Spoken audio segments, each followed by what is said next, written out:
pinaka-weirdo o pinaka-hindi kaakit-akit na ibon sa mundo?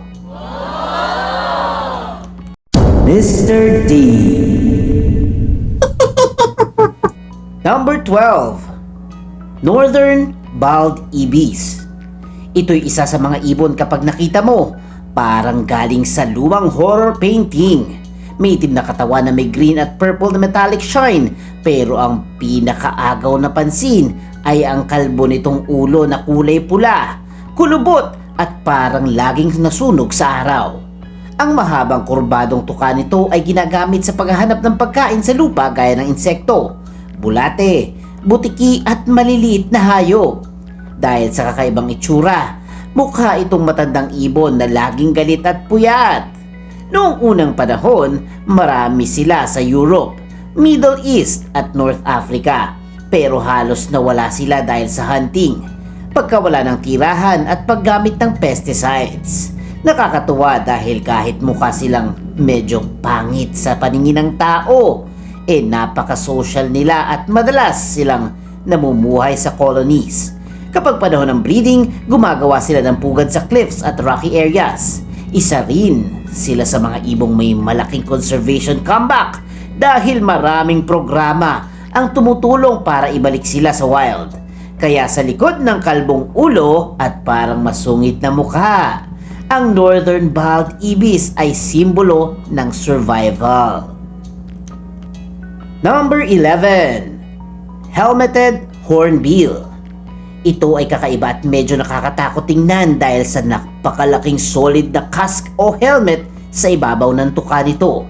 Hindi gaya ng ibang hornbill na hollow ang casque, ang helmet hornbill ay may mabigat at solid na casque na parang matigas na bukol sa ulo.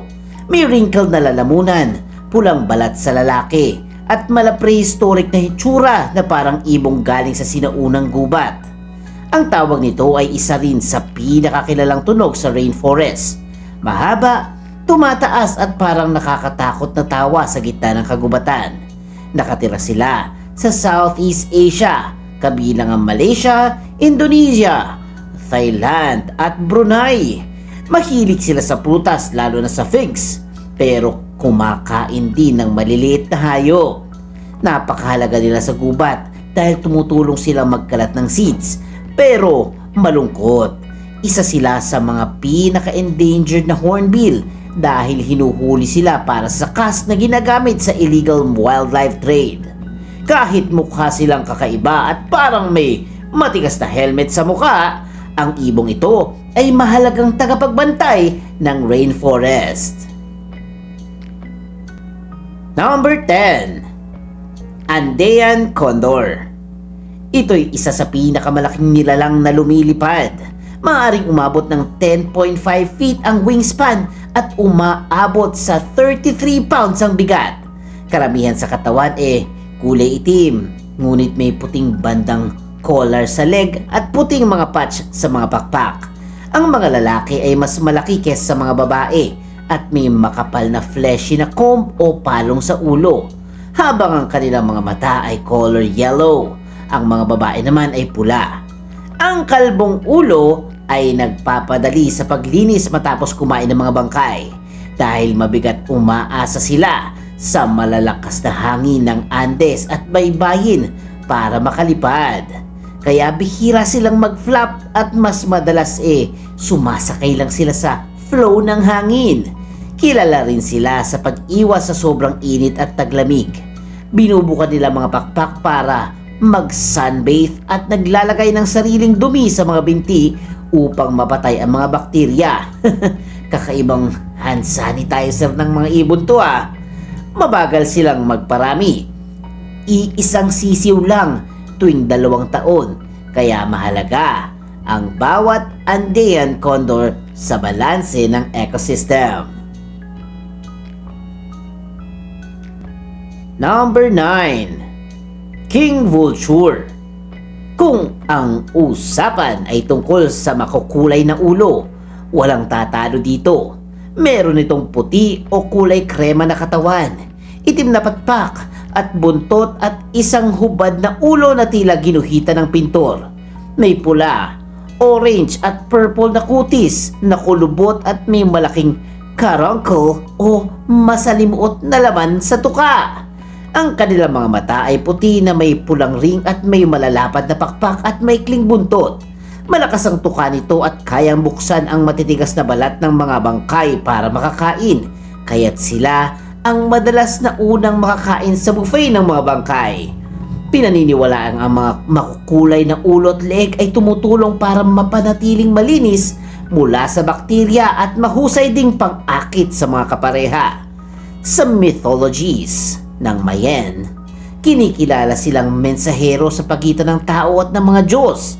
Sa kabila ng kakaibang itsura, sila ay mahalagang tagapaglinis ng kapaligiran, gumagamit ng kanilang makapangyarihang tuka upang magbukas ng bangkay para sa mas maliliit na scavengers.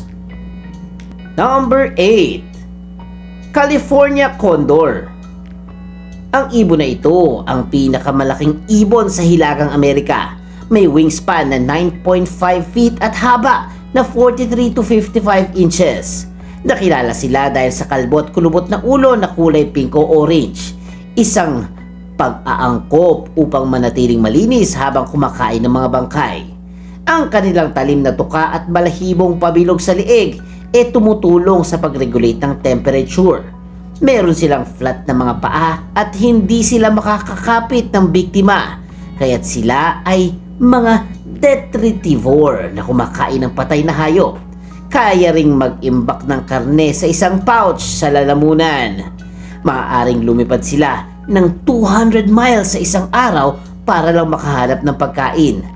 Dati naiwan ng 27 na lang sila sa kalikasan, ngunit sa pamamagitan ng matinding conservation efforts at captive breeding, nadagdagan ang kanilang populasyon. Nangitlog sila sa mga kuweba o malalaking butas ng redwood at kadalasan, iisang sisiw lang ang nagpapalaki kada 2 taon.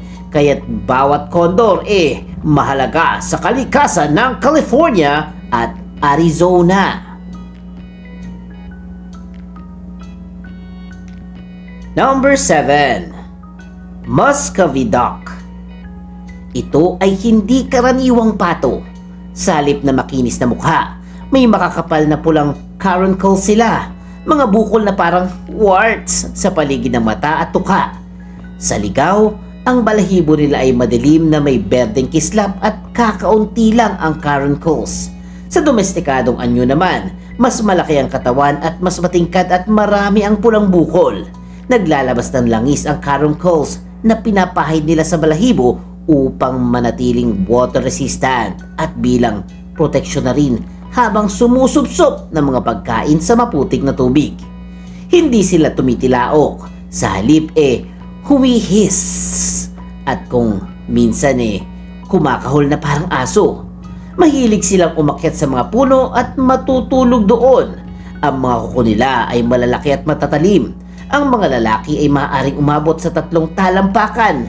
Ang haba at 15 pounds. Samantalang mas maliit ang mga babae. Kilala rin sila sa kakayahang mag-alaga ng mga anak. Karaniwang 3 hanggang 4 na beses silang nangingitlog bawat taon at kada paglilimlim nakakalikha ng 12 to 15 eggs.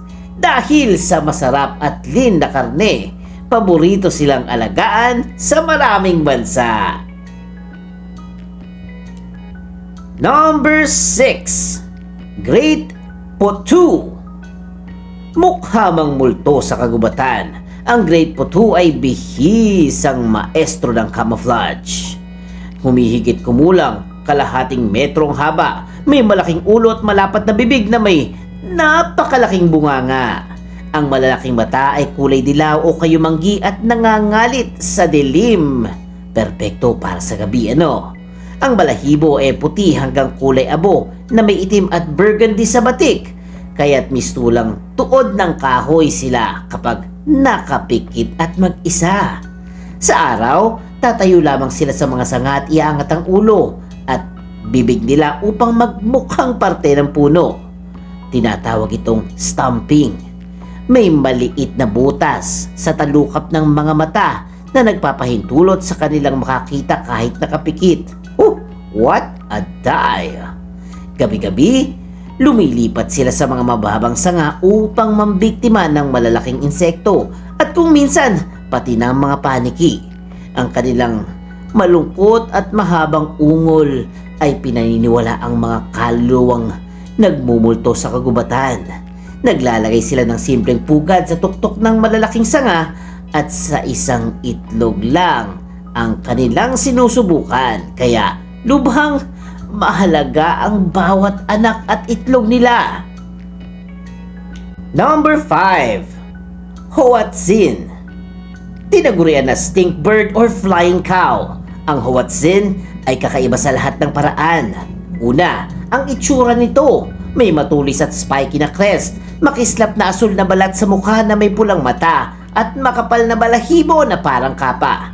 Ang laki nito ay 62 to 70 centimeters at timbang na 700 to 900 grams. Ang mga inakay ay may mga kuko sa pakpak na ginagamit nilang umaakyat pabalik sa pugad matapos tumalon sa tubig kapag may predator. Ngunit ang pinakakaiba ay nasa loob ng kanilang esophagus at malaking crop ay parang tiyan ng baka. Puno ng mga bakterya na nag-ferment ng dahon upang tunawin ito. Kaya't napakabagal din ang pag-digest nila. Umaabot sila ng 45 hours para mag-digest. At dahil dito, amoy baka ang kanilang dumi. Kaya tinatawag silang stink bird. Naninirahan sila sa mga swamp forest ng Amazon at Orinoco.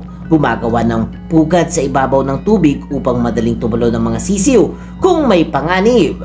Sila ay sosyal at nabubuhay sa mga grupo hanggang 12 at gumagawa ng sari-saring grunts, squawks at hisses na parang mga dinosaur.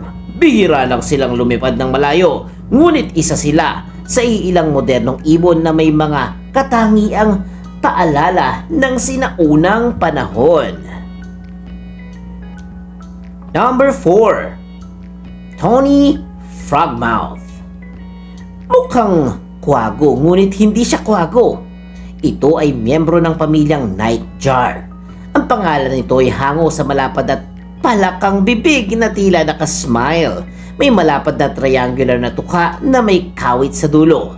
Ang mga mata ay malaki at nasa harap at ang balahibo ay kulay abong kayumanggi na may guhit na parang kahoy.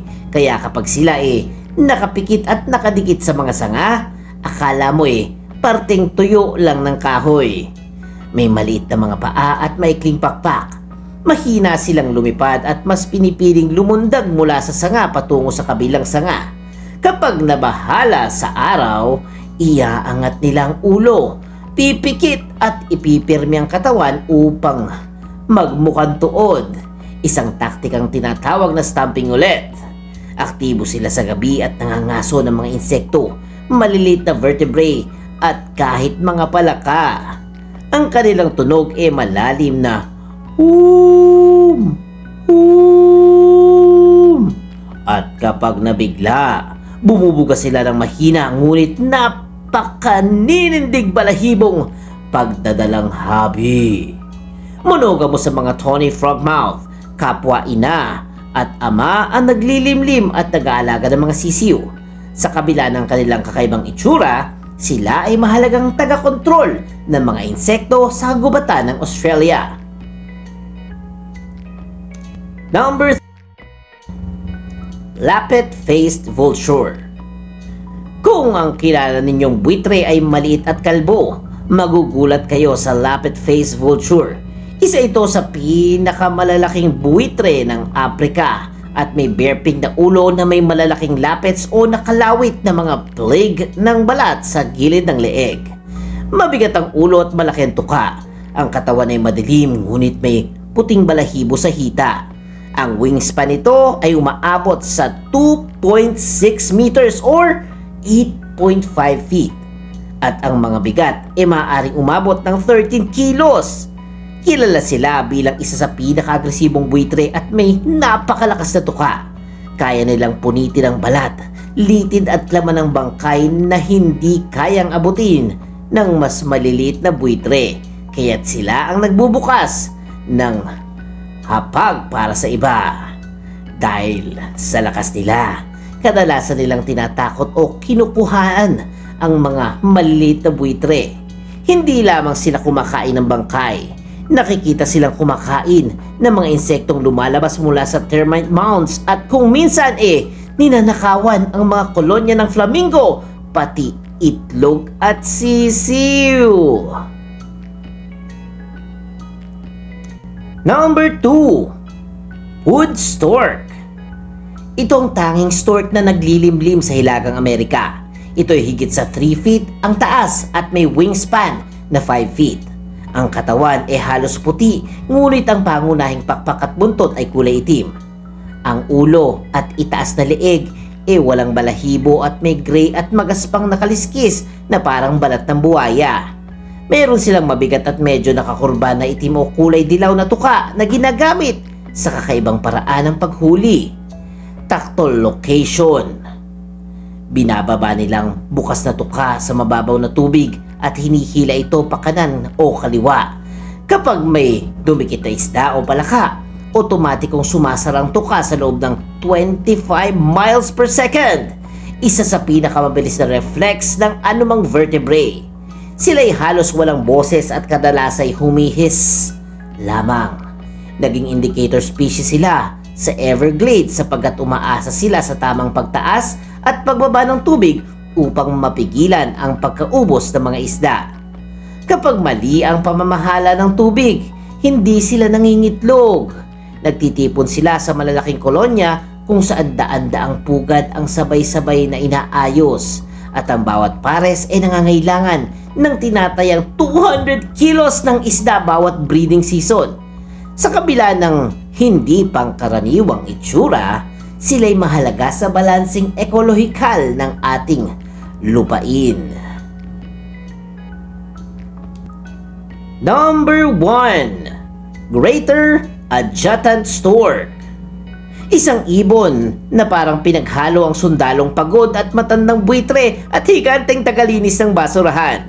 May kalbo at madilim na ulo, makapal na leeg, napakalaking tuka at isang malaking nakalaylay na pouch sa harap na parang tuyong balat. Kapag nakatayo ito, hunched ang postura. Kaya mukha itong ibong galing sa madilim na pelikula. Maaari itong umabot ng halos 5 feet ang taas at may wingspan na lampas 8 feet. Isa itong scavenger na kumakain ng bangkay, isda, palaka, insekto, maliliit na hayop at kung minsan basura sa dump sites. Dahil dito, madalas silang makita malapit sa landfills at wetlands. Kaya lalo silang nagmumukhang basurero ng kalikasan. Pero kahit hindi sila kagandahan napakahalaga nila dahil nililinis nila ang kapaligiran at tumutulong bawasan ang nabubulok na organic waste. Dahil dati silang mas marami sa South at Southeast Asia. Pero ngayon endangered na dahil sa pagkawala ng mga wetlands, polusyon at pagkasira ng nesting sites. Kaya ang Greater Adjutant Stork ang number 1, hindi lang dahil sa kakaiba o sinasabi nilang pangit nitong itsura, kundi dahil sa likod ng nakakatakot na mukha. Isa pala itong mahalagang tagapaglinis ng mundo. At yan ang ating listahan ng medyo weird or hindi kaaya-ayang mga itsura ng mga ibon. Siguro naman na-gets nyo na yung flow ng story or video na dapat hindi natin tinitingnan ang itsura ng isang animal, hayop, ibon, isda o kung ano man. Ang tingnan natin ay ang importansya nito. At kung may favorite ka sa mga nabanggit na ibon, i-comment nyo ang inyong paborito. At syempre, huwag kalimutan mag-like, mag-share, mag-comment at mag-subscribe na kay Mr. D kasi masayang matuto.